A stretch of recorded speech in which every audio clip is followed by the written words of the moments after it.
Mas vamos começar falando de Libertadores, porque ontem foi noite de Copa do Cruzeiro, segundo jogo na Libertadores. A cara do Arthur Jorge, dá pra ver que ele não ficou feliz.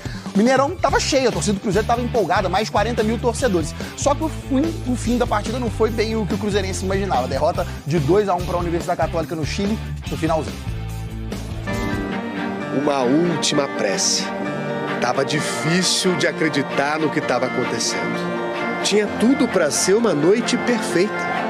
Quase 44 mil pessoas no Mineirão.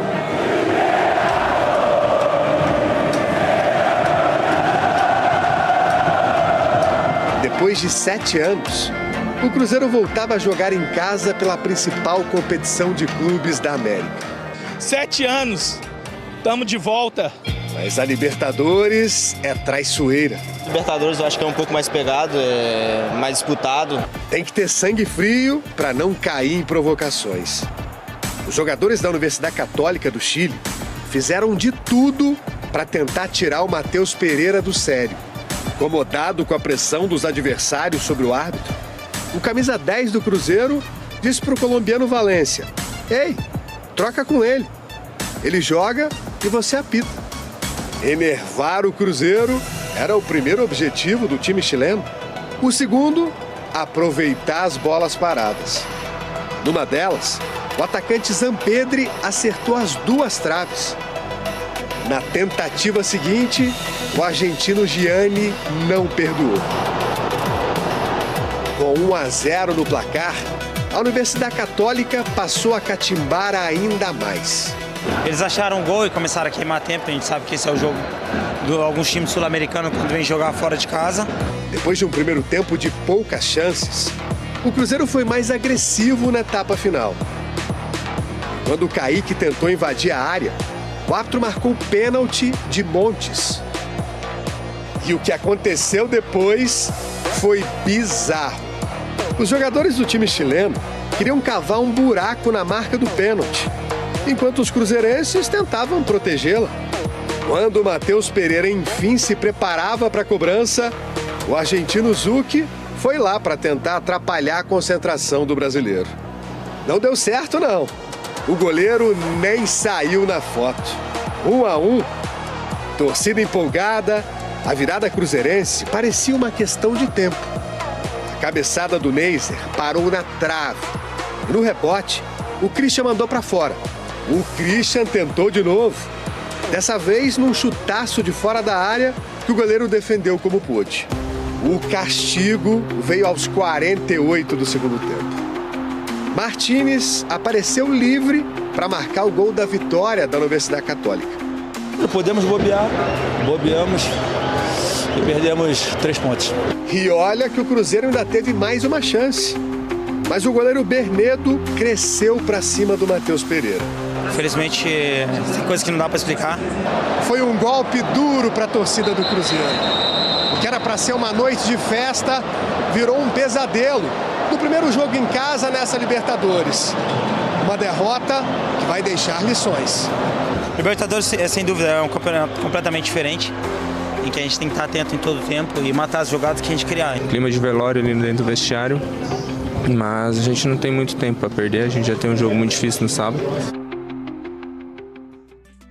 Clima ruim para o Cruzeiro e uma noite histórica para a Universidade Católica. Tanto que a imprensa chilena, olha só, tá chamando esse resultado de Mineiraço, alusão ao Maracanazo, né? Quando o Brasil perdeu a Copa de 50 para o Uruguai em pleno Maracanã. Tem base, o pessoal ficou empolgado. A Universidade Católica não vencia um jogo de Libertadores no Brasil há 15 anos e ganhou logo do Cruzeiro. Vamos destrinchar esse jogo? A torcida anda pegando no pé do goleiro Matheus Cunha, que você viu dando entrevista ali. Ele tem 10 jogos com a camisa do Cruzeiro nesse ano e tomou 13 gols. Pra você ter uma comparação, a média é um pouco mais... Vê se tem cabimento um goleiro desse ser titular e a gente querer brigar por títulos. Olha a média desse cara. Olha a média desse cara. Maior de gols sofridos que a do Cássio, que tem uma média de 1 gol sofrido por jogo, né? Tinha antes dele se machucar, segue se recuperando de lesão. O Matheus Cunha falou: eu acho que as bolas, os gols sofridos, não eram defensáveis. Foram 2 cabeçadas a 5 metros de distância de mim. Pra você não é defensável, não falhou nos gols do Cruzeiro. 2 gols de bola aérea, inclusive. O Matheus Cunha também falou sobre isso, vamos ver. A bola aérea defensiva merece um cuidado especial, especialmente depois do que aconteceu hoje? Tem que analisar ali certinho, isso daí é com o Arthur, com a comissão dele. Mas vamos corrigir os erros para estar mais forte no sábado. Henrique Fernandes, no Globo Esporte, você tá bom? Tô bem, mas que surpresa negativa, né, cara? Não esperava essa derrota do Cruzeiro, não. O Cruzeirense não esperava também. Agora, sobre o Matheus Cunha, Henrique, você acha que ele falhou nos gols? Então, vamos pensar nos 2 lances de ontem. Pra mim, não houve falha. Não houve falha. Primeira finalização muito forte, a outra finalização a queima-roupa. É difícil pra qualquer goleiro. Acho que o Cruzeiro tem um problema mais amplo do que só o seu goleiro pra estar tomando tanto gol. É um problema de sistema defensivo. Ontem, principalmente nas bolas aéreas, nesse lance, faltou uma linha de impedimento pra deixar o chileno em posição irregular. Então, acho que tem problemas mais amplos. Só que eu conseguiria entender hoje, até pela pressão que existe no Matheus Cunha, uma troca de goleiro.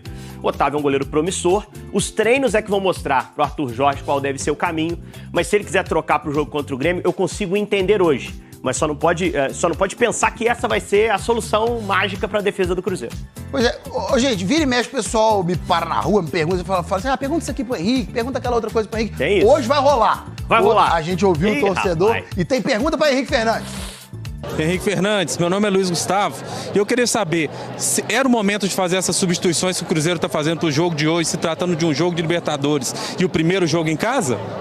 Valeu, Luiz Gustavo! Aí, fala, Luiz. Cara, me incomodou também a escalação que o Cruzeiro trouxe pro jogo.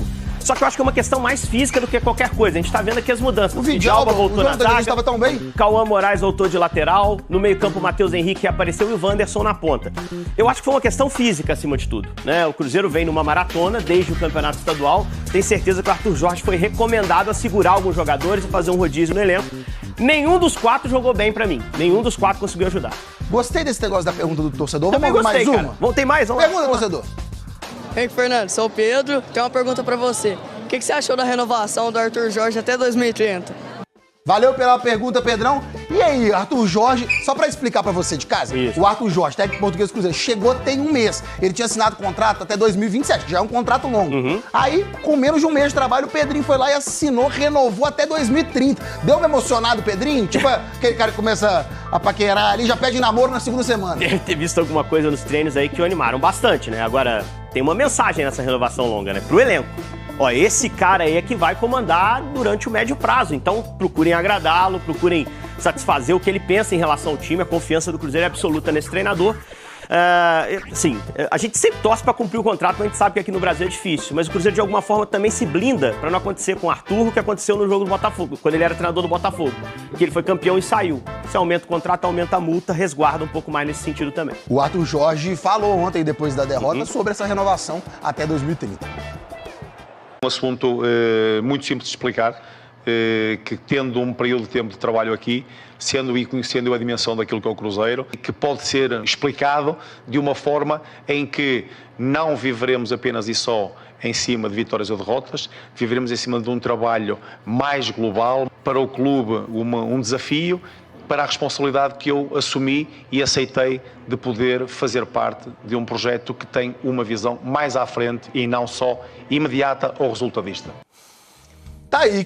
Cruzeiro agora é o terceiro colocado no grupo da Libertadores, o Boca é o líder. Valeu. Henrique Fernandes, muito obrigado. Obrigado. Tá liberado para almoço. Pega Tô a indo marmita lá? Vou pegar, pode deixar.